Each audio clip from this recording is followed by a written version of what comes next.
గత ఏడాది తోతాపూరి మామిడి దిగుబడి గణనీయంగా పెరిగింది. దీంతో ధరలు పతనమయ్యాయి. ప్రభుత్వం కల్పించుకుని రాయితీ ఇవ్వాల్సి వచ్చింది. ఈ ఏడాది వచ్చింది సాధారణ దిగుబడే, కానీ ధరల్లో మార్పు లేదు. గత ఏడాది తరహాలోనే ఫ్యాక్టరీలు కిలోకు ₹6 ఇస్తుండగా ర్యాంపుల్లో ₹4 ఇస్తున్నారు.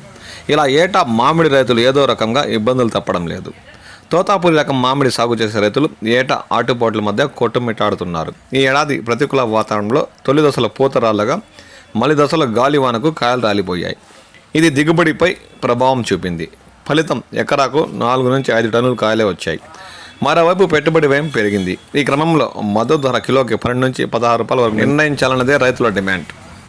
అన్ని పరిశ్రమలు ఒకే ధరను అమలు చేయాలని రైతులు కోరుతున్నారు. పరిశ్రమలు ర్యాంపుల మధ్య ధర తేడా రూపాయికి మించకూడదని వారు పేర్కొంటున్నారు.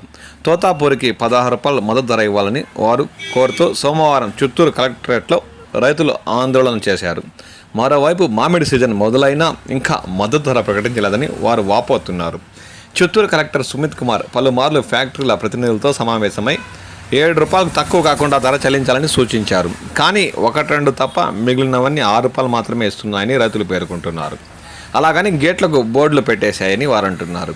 ర్యాంపుల్లో ₹4 ఇస్తున్నారని, ఇక 3 జిల్లాల పరిధిలో 44 గుజ్జు ఫ్యాక్టరీలు ఉండగా గురువారం నాటికి 33 మాత్రమే పనిచేస్తున్నాయని, పూర్తి స్థాయిలో తెరుచుకోకపోవడంతో రైతులు ఫ్యాక్టరీ గేట్ల వద్ద ట్రాక్టర్లతో సగటున 2 రోజుల పాటు వేచి చూడాల్సిన పరిస్థితి దాపరించిందని వారు ఆవేదన వ్యక్తం చేస్తున్నారు.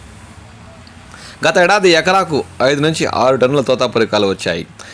ఫ్యాక్టరీలు సగటు కిలో ₹4 నుంచి ₹5, సీజన్ ఆఖరులో ₹6 నుంచి ₹7 కొనుగోలు చేశాయని రైతులు అంటున్నారు. దీంతో రైతులు డిమాండ్ చేయకముందు ప్రభుత్వం కల్పించుకొని ₹12 మద్దతు ధర ప్రకటించింది. ఫ్యాక్టరీలు ₹8 ఇవ్వాలని, ప్రభుత్వం ₹4 సబ్సిడీ ఇస్తుందని వారు పేర్కొన్నారు. ఫ్యాక్టరీలు ₹8 ఇవ్వలేదు, కానీ సీఎం చంద్రబాబు మాత్రం చొరవ చూపి ₹4 సబ్సిడీ కింద చిత్తూరు, తిరుపతి, అన్నమయ్య జిల్లాలకు చెంది రైతులకు 187 కోట్ల వరకు రాయితీ ఇచ్చారని వారు పేర్కొన్నారు. ఇందులో చిత్తూరు జిల్లాకే 147 కోట్ల సబ్సిడీ విడుదలైందని అధికారులు పేర్కొంటున్నారు. దీంతో రైతులకు కొంత ఉపశమనం కలిగిందని వారు అన్నారు. అదే తరహా ఇప్పుడు కూడా సబ్సిడీ ఇచ్చి ఆదుకోవాలని, మామిడి రైతులకు గిట్టుబాటు అయ్యేలా మద్దతు ధర ప్రకటించాలని ఉమ్మడి చిత్తూరు జిల్లాలో అధికంగా తోతాపూరి పండిస్తున్న మామిడి రైతులు కోరుతున్నారు. దీనిపై రాష్ట్ర ప్రభుత్వం త్వరగా స్పందించాలని, లేకపోతే మామిడి రైతులు తీవ్రంగా కష్ట నష్టాలు పాలయ్యే అవకాశం ఉందని ఈ సందర్భంగా వారు కోరారు.